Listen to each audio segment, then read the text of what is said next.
ಯೋಗಕಾರಕನು, ಜ್ಞಾನಕಾರಕನು, ಬುದ್ಧಿಕಾರಕನು, ಕಲ್ಯಾಣಕಾರಕನು, ಧನಕಾರಕನು, ಸಮೃದ್ಧಿಕಾರಕನು, ಪುತ್ರಕಾರಕನಾಗಿರ್ತಕ್ಕಂತಹ ಗುರು ಬೃಹಸ್ಪತಾಚಾರ್ಯ 1 ವರ್ಷ ವೃಷಭ ರಾಶಿಯಲ್ಲಿ ಇದ್ದ. ಇದೀಗ ಮಿಥುನ ರಾಶಿಗೆ ಪಾದಾರ್ಪಣೆಯನ್ನು ಮಾಡುತ್ತಿದ್ದಾನೆ. ಅಂದರೆ 1 ವರ್ಷದ ಕಾಲ ಯಾವ ಯಾವ ರಾಶಿಗಳಿಗೆ ಗುರುಬಲ ಇರುತ್ತೆ, ಯಾವ ರಾಶಿಗಳ ಗುರುಬಲವನ್ನು ಕಳೆದುಕೊಳ್ಳುತ್ತಾರೆ. ಇನ್ನು ವೃಶ್ಚಿಕ ರಾಶಿಯವರೆಗೆ ಈ ವರ್ಷ ಗುರುಬಲ ಇತ್ತು. ಈ 2025 ಮೇಯಿಂದ ಗುರುಬಲವನ್ನು ಕಳ್ಕೊಳ್ತೀರಿ. ಅಂದರೆ ನಿಮ್ಮ ರಾಶಿಯಿಂದ 8ನೇ ಮನೆಗೆ ಗುರು ಬರ್ತಾನೆ. ಯಾವಾಗ 8ನೇ ಮನೆಗೆ ಗುರು ಬರ್ತಾನೋ ಗುರುಬಲ ಇರೋದಿಲ್ಲ. ಆದರೆ ಇದೇ ತಿಂಗಳಲ್ಲಿ 5 ಗ್ರಹಗಳ ಸ್ಥಾನ ಪಲಟ ಆಗ್ತಾ ಇದೆ. ಇದೇ ಮೇ ತಿಂಗಳಲ್ಲಿ ಕುಜ ಒಬ್ಬ ಬಿಟ್ಟು ಬುಧನಿಂದ ಹಿಡಿದು, ರವಿಯಿಂದ ಹಿಡಿದು, ರಾಹು ಕೇತುಗಳಿಂದ ಹಿಡಿದು, ಗುರುವಿಂದ ಹಿಡಿದು ಎಲ್ಲವೂ ಕೂಡ ಸ್ಥಾನ ಪಲ್ಲಟ ಆಗ್ತಾ ಇದೆ. ಅಂತಹ ಸ್ಥಾನ ಪಲ್ಲಟದಿಂದ ನಿಮ್ಮಲ್ಲಿ ಬಹಳಷ್ಟು ಏರುಪೇರುಗಳಾಗ್ತಕ್ಕಂತಹದ್ದಿರುತ್ತೆ. ತುಂಬ ಯಾರಾದರೂ ಭಯಪಡಿಸ್ತಾರೆ ಅಂತಂದರೆ ಕಂಟಕ ಸ್ಥಾನಕ್ಕೆ ಬಂದ ಮತ್ತೊಂದು ಇದ್ಯಾವುದು ತಲೆಗೆ ಹಾಕ್ಕೊಡಿ. ಮೊದಲೇ ನಾನು ಹೇಳಿದ್ದೇನೆ, ನಿಮ್ಮ ಜನ್ಮ ಜಾತಕ ರೀತಿಯ ಗುರು ಎಲ್ಲಿದ್ದಾನೆ, ಸ್ವಕ್ಷೇತ್ರವೋ ಮಿತ್ರಕ್ಷೇತ್ರವೋ ಉಚ್ಚಕ್ಷೇತ್ರ ಇತ್ತು ಅಂತಂದರೆ ನಿಮಗೆ ಗುರುಬಲ ಇದ್ದಷ್ಟೇ ಫಲವನ್ನು ಪಡ್ಕೊಳ್ತೀರಿ.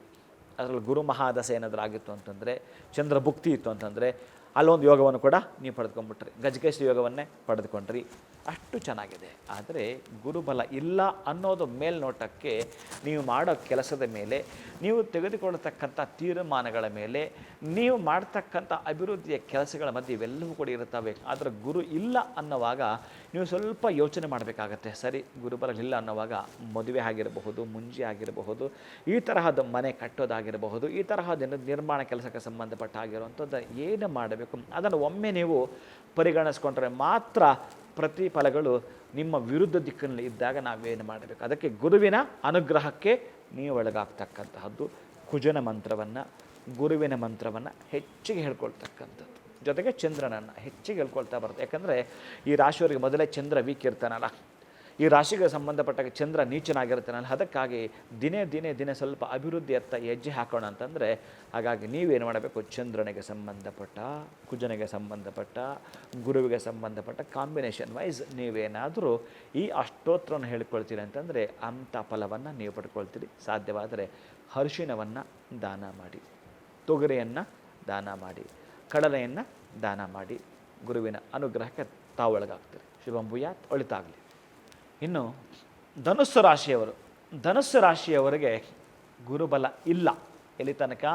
2025 ನಿಮಗೆ ಮೇ ತನಕ. ಇದೀಗ ಗುರುಬಲ ಬಂದಾಯಿತು ನಿಮಗೆ. ಯಾರ್ಯಾರು ಮದುವೆ ಆಗಲಿಲ್ಲ ಅಂತ ತುಂಬ ನೀವು ಕಾಯ್ತಾ ಇದ್ರು, ಮದುವೆಗೋಸ್ಕರ ಎಷ್ಟೆಲ್ಲ ಕೂಡ ನೀವು ಪೇಚಾಟಕ್ಕೆ ಸೇರಿಕೊಂಡಿದ್ರು, ಈ 2-3 ವರ್ಷಗಳಿಂದ ಪ್ರಯತ್ನ ಪಡ್ತಾ ಇದ್ದೀವಿ ಗುರುಗಳೇ, ಏನು ಪ್ರಯತ್ನ ಪಟ್ಟರು ಆಗಲಿಲ್ಲ. ಈ ವರ್ಷ ಪ್ರಯತ್ನ ಪಡೋದೇ ಬೇಡ, ಮದುವೆ ಆಗುತ್ತೆ.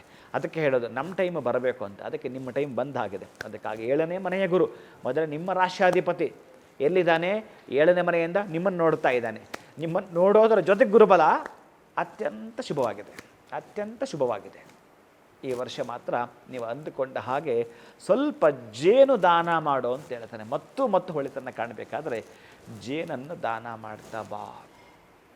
ಇನ್ನು ತಾಯಿಯ ಮಾತನ್ನು ಸ್ವಲ್ಪ ಕೇಳುವಂಥದ್ದು ಈ ರಾಶಿನವರು, ಹಿರಿಯರ ಮಾತನ್ನು ಕೇಳುವಂಥದ್ದು, ಗುರುವಿನ ಮಾತನ್ನು ಕೇಳುವಂಥದ್ದು ಮಾಡಿಕೊಂಡಾಗ ನಿಮಗೆ ಏನಾಗಬೇಕಾಗಿತ್ತೋ ಅದು ಸಂತಾನವಾಗಬೇಕಾಗಿತ್ತಾ, ಒಂದು ಸೈಟನ್ನು ತೆಗೆದುಕೊಳ್ಳೋದಾ, ಮನೆಯನ್ನು ಕಟ್ಟೋದಾ, ಉದ್ಯೋಗಕ್ಕಾಗಿ ಹೊರಗಡೆ ಹೋಗುವಂಥದ್ದು, ಬಿಸ್ನೆಸ್ ನಮ್ಮ ಕೈ ಹಿಡಿದಿಲ್ಲ ಅವರಿಗೆ 2-3 ವರ್ಷ ಆಯಿತು ಗುರುಗಳೇ ನಾನು ಬಿಸ್ನೆಸ್ಸಲ್ಲಿ ಹಣ ನೋಡಿ. ಈ ರಾಶಿಯವರು ತುಂಬ ನಾನು ಯಾಕೋ ಅದು ಬಿಟ್ಟು ಬೇರೆ ಮಾಡಬೇಕಂತ ಪ್ರಯತ್ನ ಪಟ್ಟಿದ್ವಿ. ಇದೇ ನಾವು ತಪ್ಪು ಮಾಡೋದು. ತುಂಬ ಇಷ್ಟು ವರ್ಷದ ಎಕ್ಸ್ಪೀರಿಯನ್ಸ್ ತೊಗೊಳ್ತೀವಿ, 2-3 ವರ್ಷ ಎಕ್ಸ್ಪೀರಿಯನ್ಸ್ ತೊಗೊಳ್ಳೋದು, ಮತ್ತು ಇನ್ನೇನದು ನಮಗೆ ಫಲ ಕೊಡೋ ಸಂದರ್ಭಕ್ಕೆ ನಾವು ಯೂಟರ್ನ್ ಹೊಡೆಯೋದು, ಬೇರೆ ಇನ್ನೊಂದು ಯಾವುದೋ ಗಮನಿಸುವಂಥದ್ದು ಸಾಧ್ಯವೇ ಇಲ್ಲ. ಅದಕ್ಕಾಗಿ ಈ ವರ್ಷ ಧನುಸ್ಸು ರಾಶಿಯವರು ನೀವು ಹಿಂದೆ ಯಾವ ವಿಚಾರವಾಗಿ ಪ್ರಯತ್ನ ಪಟ್ಟಿದ್ದರೋ, ಯಾವ ಕೆಲಸಕ್ಕಾಗಿ ತುಡಿತ ಮಿಡಿತವಿತ್ತೋ, ಯಾವ ಕೆಲಸಕ್ಕಾಗಿ ನೀವು ಇಷ್ಟು ಪರಿಶ್ರಮ ಪಟ್ಟಿದ್ದರೋ ಅದರ ಪ್ರತಿಫಲ ಕೊಡತಕ್ಕಂತಹ ಪರ್ವಕಾಲವಿದು. ನೀವೇ ಹಾಕಿದ್ದು ಬಾಳೆ ಗಿಡವಾಗಿದ್ದು ಈಗ ದೊಡ್ಡದಾಗಿ ಹಾಗೆ ನಿಮಗೆ ಕಾಯಿ ಕೊಡ್ತಾ ಇದೆ, ಹಣ್ಣಾಗ್ತಾ ಇದೆ, ಅಷ್ಟು ಚೆನ್ನಾಗಿ ನಿಮಗೆ ಬೆಳೆ ಬಂದಿದೆ. ನೀವು ಒಂದಷ್ಟು ಬಂಗಾರವನ್ನು ಧರಿಸ್ತಕ್ಕಂಥ ದಿನ ಬಂದಿದೆ. ಇಷ್ಟು ದಿವಸ ಪ್ಲಡ್ಜ್ ಮಾಡಿದ್ರಲ್ಲ, ಇದೀಗ ಪ್ಲಡ್ಜನ್ನು ಬೆಳೆಸ್ಕೊಳ್ತೀರಿ. ಅದಲ್ಲದೆ ಅದರ ಜೊತೆಗೆ ನಿಮ್ಮ ಕನಸು ನನಸಾಗ್ತಾ ಆದರೆ ಸ್ವಲ್ಪ ದಶಾಭುಕ್ತಿ ಒಂದು ನೋಡಿಕೊಂಡು ನೀವು ಆ ದಶಾಭುಕ್ತಿಗೆ ಸಂಬಂಧಪಟ್ಟ ಸಂಧಿ ಶಾಂತಿ ಏನಾದರೂ ಇತ್ತು ಅಂತಂದರೆ ಆ ಸಂಧಿ ಕಾಲ ಇದಕ್ಕಿಂತಲೂ ಬಹಳ ಮುಖ್ಯ, ಗುರು ಬಲಕ್ಕಿಂತಲೂ ಬಹಳ ಮುಖ್ಯ ಇರುತ್ತೆ ನನ್ನ ಪ್ರೀತಿಯ ಧನುಸ್ಸು ರಾಶಿಯ ಬಂಧುಗಳೇ. ಅಲ್ಲಿ ಸ್ವಲ್ಪ ಗಮನಿಸ್ಕೊಳ್ತಕ್ಕಂಥದ್ದು ಆ ಸಂಧಿ ಶಾಂತಿಯನ್ನು ನೀವು ಮಾಡಿಕೊಳ್ಳುವಂಥದ್ದು ಮರೆಯದೇ ಮಾಡಿಕೊಳ್ಳಲೇಬೇಕು. ಯಾವಾಗ ಅದನ್ನು ಮಾಡ್ಕೊಳ್ತೀವೋ ಅದು ಹೇಗೆ ಅಂತಂದರೆ ನಿಮ್ಮ ಜಾತಕಕ್ಕೆ ನಾನು ಹೇಗೆ ಹೇಳ್ತೀನಿ ಅಂತಂದರೆ, ಒಂದು ವೆಹಿಕಲ್ ಡಾಕ್ಯುಮೆಂಟ್ಸ್ ಇರುತ್ತಲ್ಲ, ವೆಹಿಕಲ್ ಡಾಕ್ಯುಮೆಂಟ್ಸ್ ಇಲ್ಲ ಅಂದರೆ ನಾವೆಲ್ಲ ಓಡಾಡೋದೇ ಇಲ್ಲ. ಮಕರ ರಾಶಿಯವರು, ಈ ಮಕರ ರಾಶಿಯವರಿಗೆ ಗುರುಬಲ ಇತ್ತು, ಈಗ ಗುರುಬಲ ಕಳ್ಕೊಳ್ತಾ ಇದ್ದೀವಿ. ಒಳ್ಳೆಯದೇ. ಯಾಕೆ ಕಳ್ಕೊಳ್ತೀವಿ ಗೊತ್ತಾ? ನಮ್ಗೆ ಸುಖವೇ ಇದ್ದಾಗ ನಮಗೆ ಯಾರು ಏನು ಅಂತ ಗೊತ್ತಾಗಲ್ಲ. ಕಷ್ಟ ಬಂದಾಗ ನಮ್ಮವರು ಯಾರು, ನಮ್ಮ ಮಿತ್ರರು ಯಾರು, ನಮ್ಮ ಶತ್ರುಗಳು ಏನು ಮಾಡಿದ್ರು, ನಮ್ಮ ಸಂಬಂಧಿಕರು ಏನು ಮಾಡಿದ್ರು ಎಲ್ಲ ಕೂಡ ಗೊತ್ತಾಗೋಂಥದ್ದು. ಆದರೆ ಇಷ್ಟು ದಿವಸಗಳ ಕಾಲ ನಿಮಗೆ ಸಾತಿತ್ತು, ಅದರಿಂದ ಮುಕ್ತಿ ಹೊಂದಿದರಿ. ಗುರುಬಲ ಇಲ್ಲ ಈಗ. ಆ ಕಡೆ ಶನಿಯೂ ಇಲ್ಲ, ಈ ಕಡೆ ಗುರುನೂ ಇಲ್ಲ. ಯಾರಿಗೆ? ಮಕರ ರಾಶಿಯವರಿಗೆ. ಯಾರಿರ್ತಾರೆ? ನೀವು ಯಾರನ್ನು ನಂಬಿರ್ತೀರೋ ಅವ್ರು ನಿಮ್ಮ ಜೊತೆಗಿರ್ತಾರೆ. ತಂದೆ ತಾಯಿ ನಂಬಿರ್ತೀರೋ, ಅಣ್ಣ ತಮ್ಮಂತ ನೋಡಿ ನಂಬಿರ್ತೀರೋ, ಗುರುಗಳನ್ನು ನಂಬಿರ್ತೀರೋ, ಅದಕ್ಕೂ ಮುಖ್ಯವಾಗಿ ನಿಮ್ಮ ಸ್ನೇಹಿತರ ನಂಬಿರ್ತೀರೋ, ಅವರ ರೂಪದಲ್ಲಿ ಅವರು ಇವರಿಗಿರುತ್ತಾರೆ ಅನ್ನೋದು ಮಾತ್ರ ಕಟ್ಟಿಟ್ಟ ಬುತ್ತಿ ಬರೆದಿಟ್ಕೊಳ್ಳಿ. ಆದರೆ ಪ್ರಾಮಾಣಿಕ ಪ್ರಯತ್ನವನ್ನೇ ಮಾಡುವಂಥ ಈ ಮಕರ ರಾಶಿಗೆ ಪದೇ ಪದೇ ಪದೇ ಪದೇ ಹೇಳ್ತಿರ್ತಾನೆ. ಬಟ್ ಪ್ರತಿಫಲ ಸಿಕ್ಕೇ ಸಿಗುತ್ತೆ ಅನ್ನೋದು ಕೂಡ ಸತ್ಯವಾದ ಮಾತು, ನೆನಪಿರಲಿ. ಗುರು ಸ್ಥಾನ ಪಲ್ಲಟವಾದಾಗ ನಿಮ್ಮ ಕೆಲಸಗಳು ಈ ಹಿಂದೆ ನಡೆದಿತ್ತಲ್ಲ ಅಷ್ಟು ಸರಾಗವಾಗಿ ನಡೆಯೋದಿಲ್ಲ ಅಂತ ನೀವು ಗಮನಿಸ್ತಿರ್ತೀರಿ. ಏನು ಗುರುಗಳು ಅಷ್ಟು ಚೆನ್ನಾಗಿ ನಡೆಯಲ್ಲ ಅಂತಂದ್ರೆ ನನಗೆ ತುಂಬ ಚೆನ್ನಾಗಿ ನಡೀತಾ ಇದೆ. ಎಸ್, ನಡೀತಾ ಇದೆ ಅಂತಂದರೆ ನಿಮ್ಮ ಜನ್ಮ ಜಾತಕದಲ್ಲಿ ಗುರು ಮೊದಲೇ ಸ್ವಕ್ಷೇತ್ರವೋ ಮಿತ್ರ ಕ್ಷೇತ್ರವೋ ಅಥವಾ ಉಚ್ಚ ಕ್ಷೇತ್ರವೋ ಅಥವಾ ದಶಾಭುಕ್ತಿ ನಿಮ್ಮ ಫೇವರ್ ಆಗಿ ಇತ್ತು ಅಂತಂದರೆ ಮಾತ್ರ ಖುಷಿಯಾಗಿ ನಡೀತಾವೆ, ಭಯವೇ ಪಡಬೇಕಾಗಿಲ್ಲ. ಈ ನಾಮ ನಕ್ಷತ್ರ ನಾಮರಾಶಿಗೆ ಒಂದಷ್ಟು ಮೈನಸ್ ಪ್ಲಸ್ ಎರಡು ಕೂಡ ಇರತಕ್ಕಂಥದ್ದು ಇರುತ್ತೆ. ನೀವೇನು ಅಂತಹ ಖಿನ್ನತೆಗೆ ಒಳಗಾಗಬೇಕಾಗಿರೋ ಸಮಸ್ಯೆಗಳಿಲ್ಲ. ಯಾರಿಗೆ? ಈ ಮಕರ ರಾಶಿಯವರಿಗೆ.